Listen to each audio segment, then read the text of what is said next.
അറിവിന്റെ ഉത്സവമായ ശ്രേഷ്ഠ ഭാരതത്തിലേക്ക് ശ്രേഷ്ഠ ഭാരതത്തിൽ ഗരുഡ വ്യൂഹം റൗണ്ട് തുടരുകയാണ്. അപ്പോൾ എന്താണ് ക്രിസ് ഇവർക്ക് നൽകുന്ന രണ്ടാമത്തെ വിഷയം? രണ്ടാമത്തെ വിഷയം ചോദിക്കുന്നതിന് മുമ്പേ ഒരു ചോദ്യം കൂടെ ചോദിച്ചോട്ടെ. ഭീമൻ സ്ഥാപിച്ച ആ ഒരു ക്ഷേത്രത്തിന്റെ കാര്യം പറഞ്ഞു. ഭീമം എന്ന് പറഞ്ഞാൽ വലുത് എന്നൊരു അർത്ഥമേ സംസ്കൃതത്തിൽ വരുന്നുള്ളൂ എന്ന് ചോദിച്ചാൽ അതിനും ഉത്തരം പറയേണ്ടി വരുമായിരുന്നു. ചോദിക്കാൻ ഞാൻ നന്നായി. അതെ. അപ്പോൾ ഇനിയിപ്പോൾ അത്തരത്തിലുള്ള ഒരു സംവാദ വിഷയം തന്നെയാണ് വരുന്നത്. അശ്വത്ഥാമ ഹത കുഞ്ചര എന്ന് ശബ്ദം കുറച്ച് പറഞ്ഞത് ധർമ്മമോ അധർമ്മമോ, ഇതാണ് ഇന്നത്തെ രണ്ടാമത്തെ വിഷയം. അതിൽ അധർമ്മമാണെന്ന് നിങ്ങളും ധർമ്മമാണെന്ന് നിങ്ങളും വാദിക്കാൻ പോകുന്നു. നിങ്ങളുടെ സമയം ആരംഭിക്കുന്നു. അശ്വത്ഥാമ ഹത കുഞ്ചര എന്ന് ധർമ്മപുത്രർ പറഞ്ഞത് തികച്ചും അധർമ്മമായ ഒരു കാര്യമാണ്. കാരണം അതൊരു തന്ത്രമായിരുന്നു.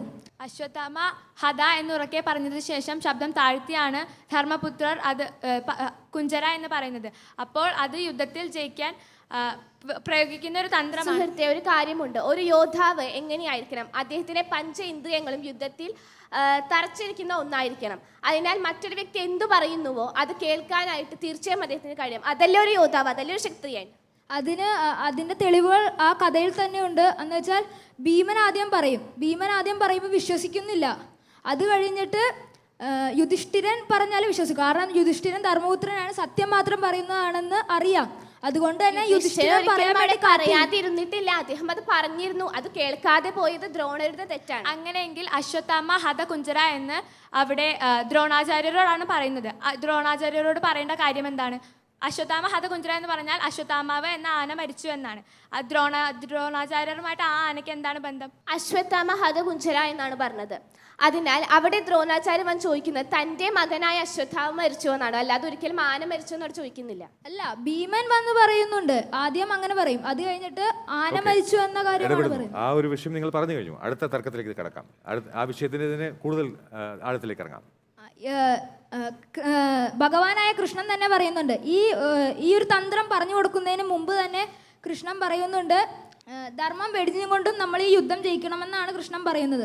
അതിനർത്ഥം അധർമ്മം ചെയ്തുകൊണ്ട് ജയിക്കണമെന്നല്ലേ ഭഗവാൻ ശ്രീകൃഷ്ണൻ തന്നെ പറയുമ്പോൾ പിന്നെ അതിനെ നിങ്ങൾക്ക് എന്താണ് എതിർക്കാനുള്ളത്?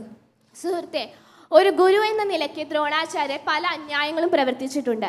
ഒന്നാമത്തെ കാര്യം തന്നെ എടുത്തു പറയുകയാണെങ്കിൽ ഏകലവ്യനെ കുറിച്ച് പറയാം. ഏകലവ്യൻ തനിക്ക് വിദ്യ അഭ്യസിച്ച് തരുമോ എന്ന് ചോദിച്ച വിഷയം അതല്ല. പക്ഷെ ദ്രോണാചാര്യരുടെ കാര്യമാണല്ലോ പറയുന്നത്. അതിനാൽ പറയുന്ന വിഷയം വീണ്ടും പറയാം. ആ പറഞ്ഞത് ധർമ്മമോ അധർമ്മമോ എന്ന് മാത്രം. അശ്വത്ഥാമ ഹത കുഞ്ചര എന്ന് പറയുമ്പോൾ അവിടെ ഉപദേശിക്കുന്ന വ്യക്തിക്ക് അവിടെ എന്തും പറയാം. പക്ഷേ ദ്രോണാചാര്യൻ അദ്ദേഹത്തിനെ കൊല്ലുന്നതിന് പല കാരണങ്ങളുമുണ്ട്. കാരണം അദ്ദേഹം ഒരു അധർമ്മിയാണ്. താൻ നിരന്തരം ചെയ്യുന്ന കർമ്മങ്ങൾ താൻ അനുഭവിച്ചിടുകയേ വരുമെന്നാണ്. ദ്രോണാചാര്യ ചെയ്ത അന്യായങ്ങൾ മൂലമാണ് അദ്ദേഹത്തിന് ഇങ്ങനെ ഒരു ഗതി വന്നത്. അപ്പൊ അത് ധർമ്മമാണെന്ന് എങ്ങനെ തെളിയുന്നു? കാരണം നമ്മളൊരു കാര്യം പറയും, ഞാൻ ദ്രോണാചാര്യ ഒരു ഗുരു അല്ലേ. ഗുരു എന്ന് രണ്ട് സംസ്കൃത വാക്ക്, രണ്ട് അക്ഷരങ്ങളിൽ നിന്നാണ് വരുന്നത്, ഗുവും രൂവും.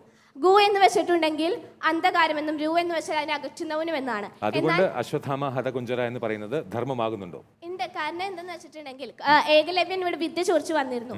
അതേസമയം ദ്രോണാചാര്യ അദ്ദേഹത്തിന്റെ വിദ്യ ഉപേക്ഷിച്ചു. ആ സമയത്ത് സരസ്വതി ദേവിയുടെ പ്രത്യക്ഷപ്പെട്ട് ദ്രോണാചാര്യരെ വധിക്കുന്നുണ്ട്. ഇത്രയും വലിയ ശ്രേഷ്ഠനായ ഒരു ഗുരുവാണെങ്കിൽ അവിടെ ശാപം വാങ്ങേണ്ട ആവശ്യമുണ്ടാവുന്നില്ല. സരസ്വതി പറയുന്നുണ്ട്, യുദ്ധത്തിന്റെ സമയത്ത് ആയുധങ്ങളെല്ലാം നഷ്ടപ്പെട്ട് ദാരുണ അന്ത്യം നീ വഹിക്കുമെന്ന്. അതിലൂടെ തന്നെ നമുക്ക് വ്യക്തമാവുന്ന ഒരു കാര്യമല്ലേ. അവിടെ സരസ്വതി തന്നെ എടുത്തു പറയുന്നുണ്ട്, അറിവ് എന്നത് എല്ലാവർക്കും അർഹതപ്പെട്ട ഒന്നാണ്. അത് പരത്തുക എന്നത് ഒരു ഗുരുവിന്റെ കർമ്മവും ധർമ്മവുമാണ്. പക്ഷെ ആ വാക്യം ധർമ്മമാണോ അധർമ്മമാണോ എന്നല്ലേ നമ്മളുടെ തർക്ക വിഷയം.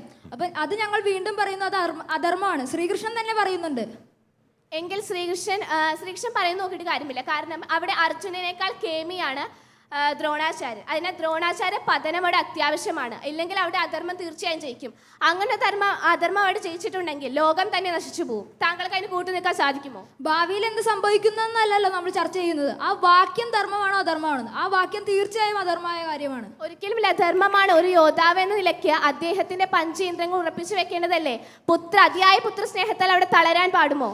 അങ്ങനെയെങ്കിൽ ഒരു മിനിറ്റ് ബാക്കി, തുടരാം. അശ്വത്ഥാമ ഹത കുഞ്ചര, അതായത് ആന മരിച്ചെന്ന് ദ്രോണാചാര്യരോട് പറയേണ്ട കാര്യം എന്താണെന്ന് നിങ്ങൾ ഇതുവരെ പറഞ്ഞില്ലല്ലോ. അത് പറയേണ്ടതാണ്. കാരണം ദ്രോണാചാര്യ പതനം ഇവിടെ അത്യാവശ്യമാണ്. അതുകൊണ്ടാണ് അങ്ങനെ പറഞ്ഞത്. ഇന്ന് ഇന്ത്യയും പാകിസ്ഥാനും തമ്മിൽ യുദ്ധം നടക്കുന്നുണ്ട്. അതിൽ ഇന്ത്യയിലെ സൈന്യം പാകിസ്ഥാൻ സൈന്യത്തെ കൊല്ലുന്നുണ്ട്. അത് അധർമ്മമാണെന്ന് നാം പറയും. ഈ നാട്ടിൽ ഇപ്പൊ അസത്യം പറയാത്തവരായ ആരെങ്കിലും ഉണ്ടോ? ഞാൻ ഇടപെടട്ടെ. അവിടെ ആരും പോയി അശ്വത്ഥാമ ഹത കുഞ്ചര എന്ന് പറഞ്ഞിട്ടില്ല. സത്യമായിട്ടും അങ്ങനെ ആരും പറഞ്ഞിട്ടില്ല. പറഞ്ഞിട്ടില്ല. പക്ഷെ ആ ഒരു പ്രവൃത്തി അങ്ങനെ കൊല്ലുന്ന അധർമ്മമാണെന്ന് നാം പറയുന്നില്ലല്ലോ. ഇപ്പോഴത്തെ ഈ സമൂഹത്തിൽ ആരെങ്കിലും അധർമ്മം ചെയ്യാത്തവരായുണ്ടോ? സത്യം പറയാത്തവരായുണ്ടോ? എങ്ങനെയാണ് കള്ളം പറയാത്തവരായിട്ടുണ്ടോ? സത്യം പറയാത്തവരാണോ സത്യം പറയുന്നവരാണോ? സത്യം മാത്രം പറയുന്നവരുണ്ടോ?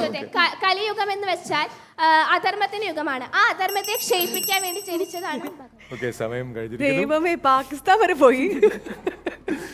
ആരാണ് ബോർഡറിൽ ചെന്ന് അശ്വത്ഥാമ ഹത കുഞ്ചര എന്നുള്ളത് നമുക്ക് ചോദിക്കാം, എന്തായാലും കണ്ടുപിടിക്കാം.